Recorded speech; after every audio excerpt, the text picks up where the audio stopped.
Today we're going to look at Nigeria's 2023 presidency, Tinubu and Osinbajo. Who does the cap fit? To be a president of Nigeria is not a tea party. You have to be ready, you have to work for it, you have to have the structure. And we need a thinker, somebody who can think and who has paid his dues in the struggle for democracy. And we are appealing to Senator Bola Tinubu to come out and participate. Yes, yeah. Okay. All right, sir. Thank you, sir. Thank you very much. We appreciate it. I wish you all safe journey. Thank you very much, sir. Thank you. Thank you, sir. Mr. President, see you soon. Thank you. Thank you, sir. Excellency. That's so funny. He was already being addressed Mr. President even before he decided to, express his intention to run. Now that he has expressed his intention to run, one begins to wonder, what is he going to be addressed as? Mr. President? Welcome to my channel, Shani's Digest. Welcome on board my new subscribers, where I will continue to appreciate my returning subscribers. This is the channel where we get to speak out and say it as it is. Now let's get the ball rolling. When it started, when it seemed like people were asking Senator Bola Tinubu to run, many political pundits, even you, didn't think he would, in a manner of his declaration, be so damn poised towards making his expression of interest to run for the president of Nigeria such a whirlwind declaration. Take a listen. Came to see the president on general issues concerning Nigeria, including our political party, APC. I've informed the president of my intention, but I've not informed the Nigerians yet. I'm still consulting. He's a Democrat. He didn't ask me to stop. He didn't ask me not to attempt and pursue my ambition. It's a lifelong ambition. And God, did you ever think that this was going to elicit such a polarized reaction from both the ruling APC and the other opposition parties? Let's see the reactions that greeted this declaration. Yes, he has a right, legitimately, to say he wants to throw his hat into the ring, and he has declared. Now, but Nigerians we have to be very careful. We have to be extremely careful. If you put a garbage into a computer, what will be the outcome?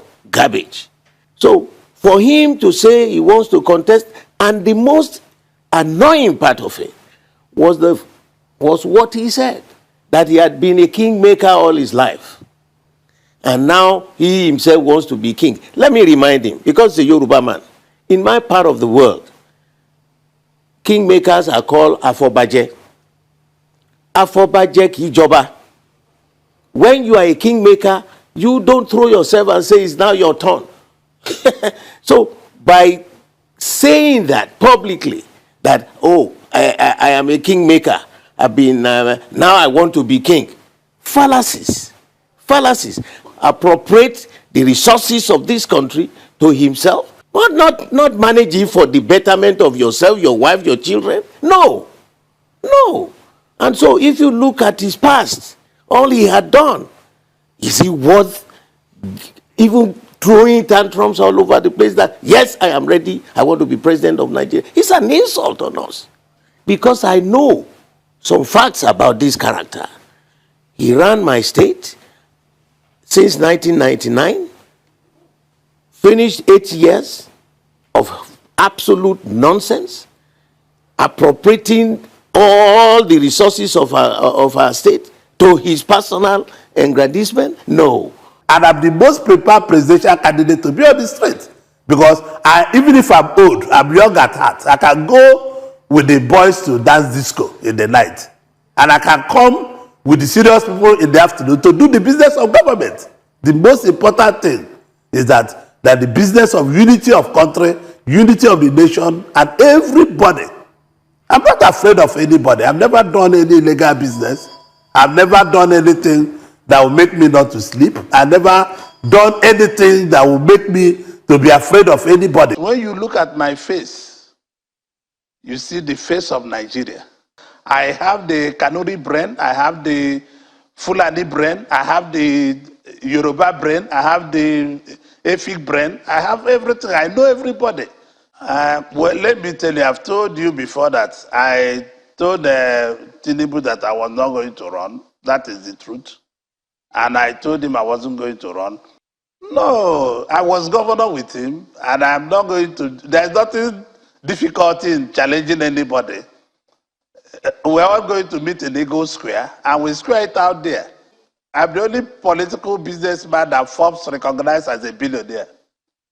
And I'm not sure there's anything those people can do in terms of money I cannot do.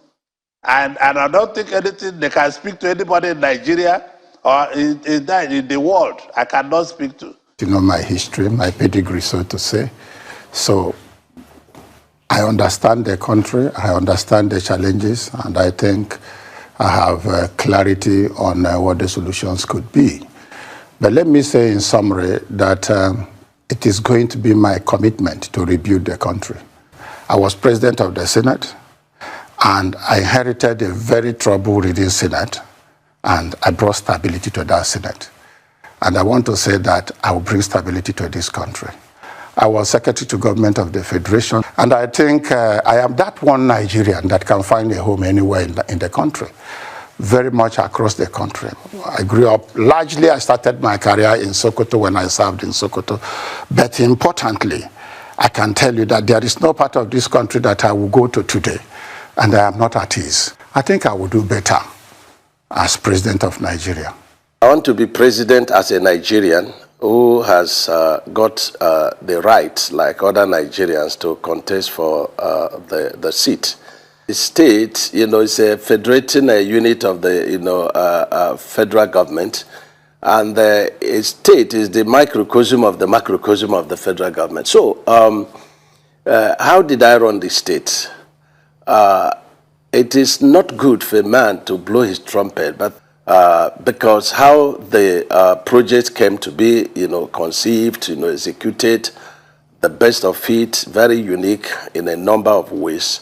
My exploits, my various businesses are there and properly filed in the Code of Conduct. So I can say that in my only two way and my capacity, I ran my businesses very well and very successfully.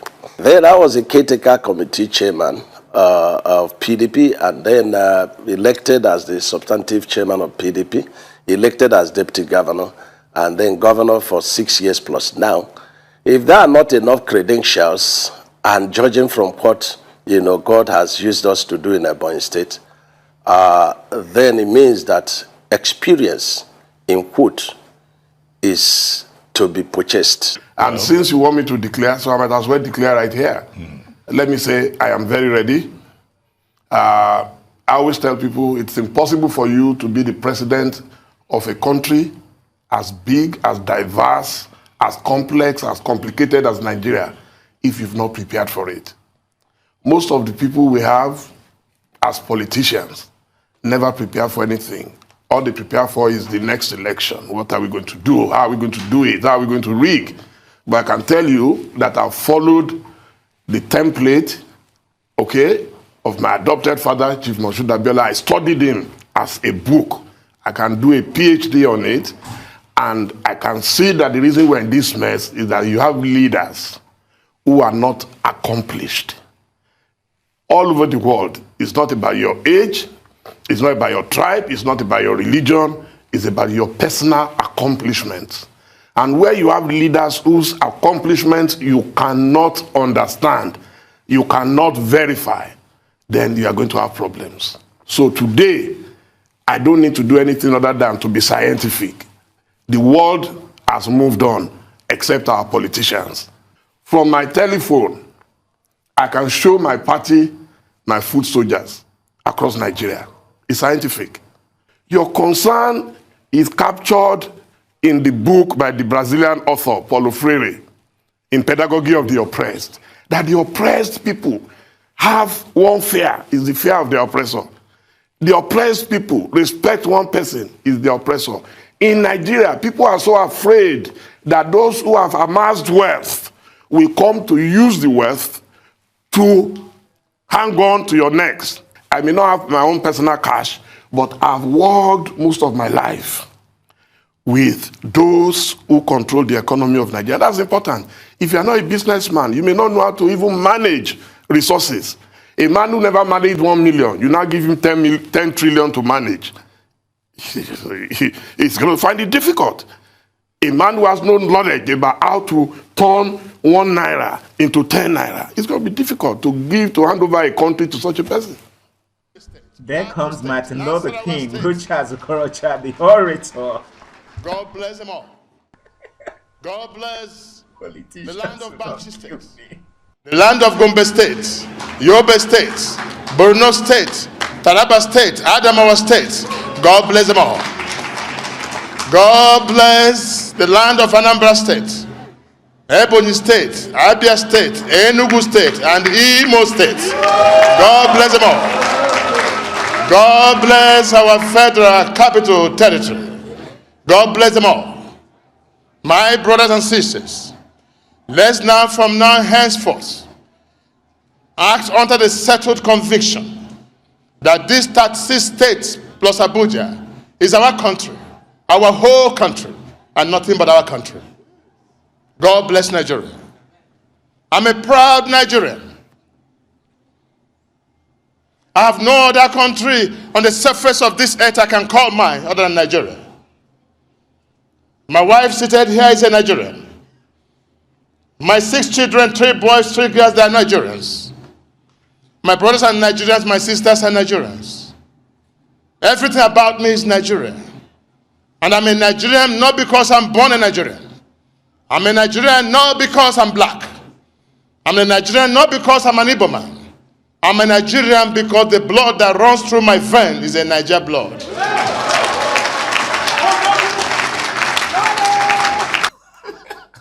What a reaction.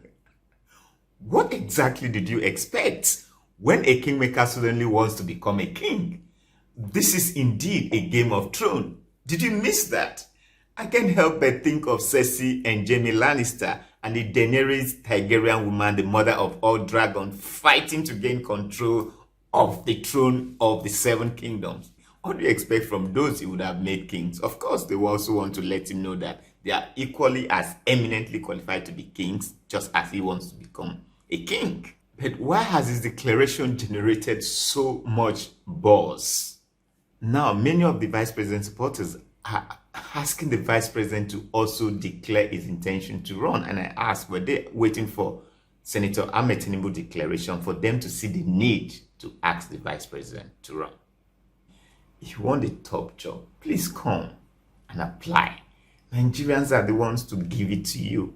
You don't need any forerunner for you to be able to do that.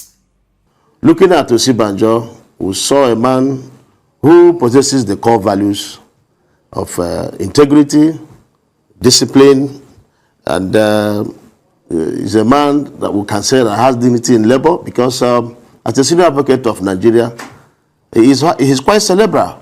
So we are looking at a situation where whoever is going to succeed President Muhammadu Buhari,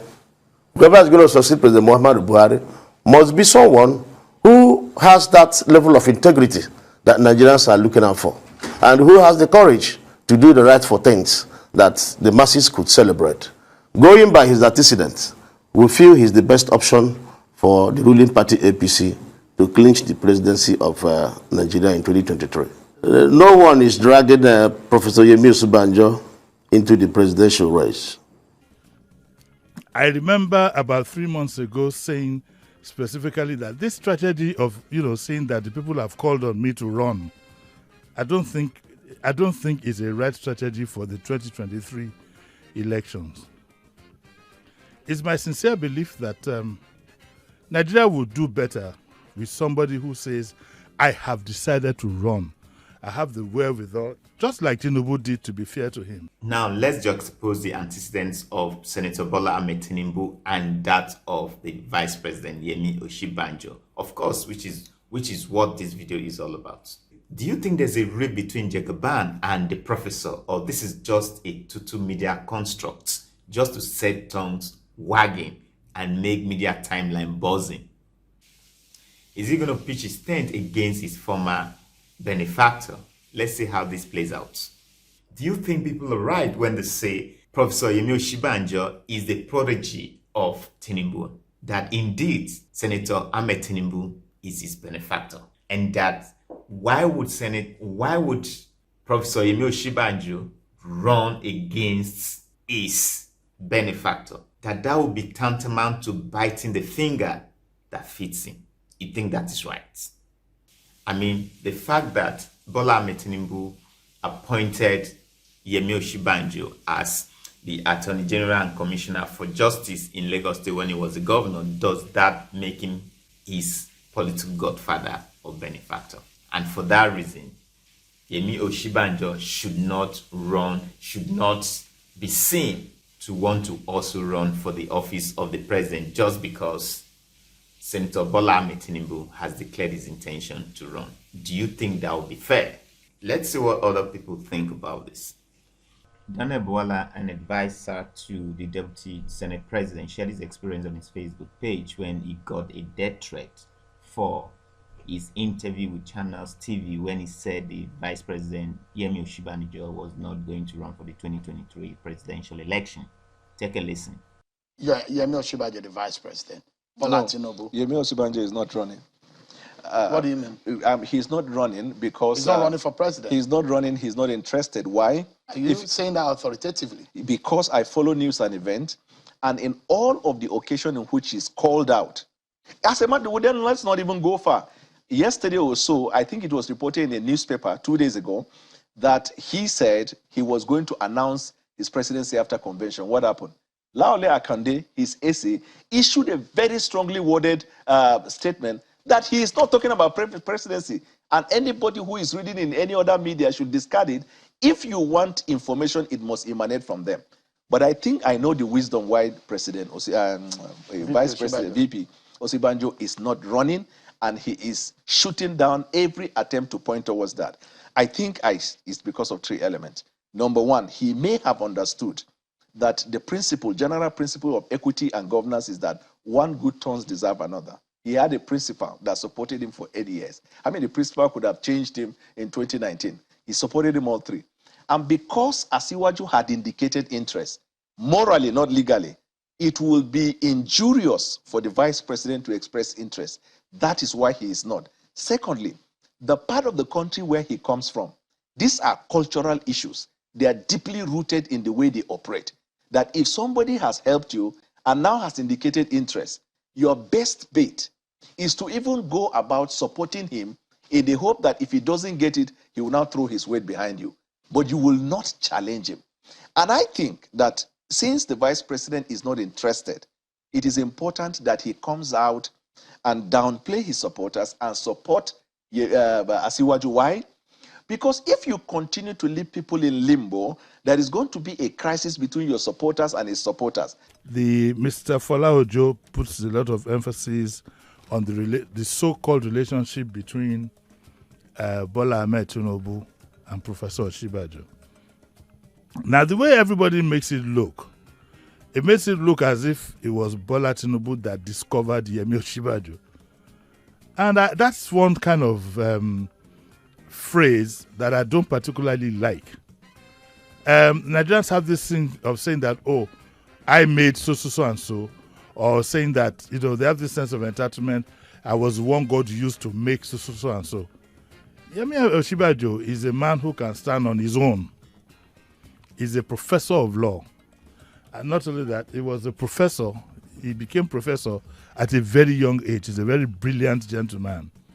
And when I had him on my program years back, he said, yes, it was true that he didn't know Bola Tinubu from Adam, and that he was approached and so on and so forth. But Bola Tinubu just didn't do him a favor. He also did Bola Tinubu a favor. And so this idea of, because I remember one of Tinubu's supporters saying something to the effect that he has made a lot of people. He has done the Robin Hood thing with quite a lot of people. Yemi Osinbajo is not one of them. Are you saying that Yemi doesn't deserve to have been an attorney general, a professor of law, who has lectured almost half of the judges and half of the top senior advocates that we have today? He has lectured them as a professor. They are equals. You see, You want to look at individuals. You want to look at antecedent. You want to look at experience, but you want to look at what you have on ground. By all standards, the vice president is the vice president of the Federal Republic of Nigeria. Again, by all standards, Bola Tinubu, is what I would call a doyen in political strategy, sagacity, and what you have. One has come out to say, I want to run. For me, the other is a pretender. Again, until he comes out to say, I also want to run. And when that happens, I remember yesterday I was talking to somebody and I said, I know for a fact that the vice president will also come out. And the person said, are you for real? Will he run against his boss? I said, boss in politics, looking at their relationship, and there is this supposed leader and follower, Oga and Omodo, master and servants, boss and whatever relationship. Do you think there's a rift between Jagaban and the professor, or this is just a Tutu media construct just to set tongues wagging and make the media timeline buzzing?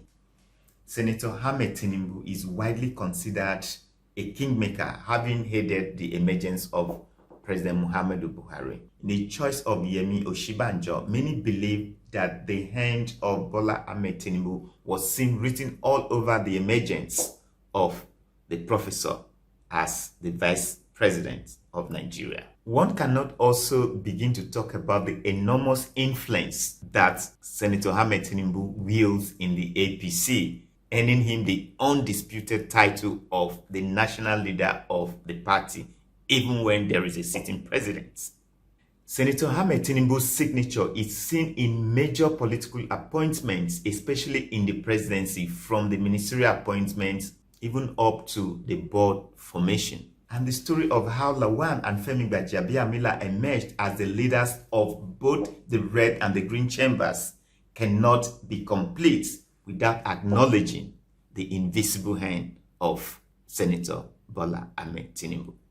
Indeed, Senator Ahmed Tinubu is a political colossus. Professor Yemi Osinbajo is only but a vice president. I am by no means trying to denigrate the office of the vice president or the personality of the vice president. After all, the vice president is a professor of law, married to the granddaughter of the first premier of the Western region, Chief Obafemi Awolowo.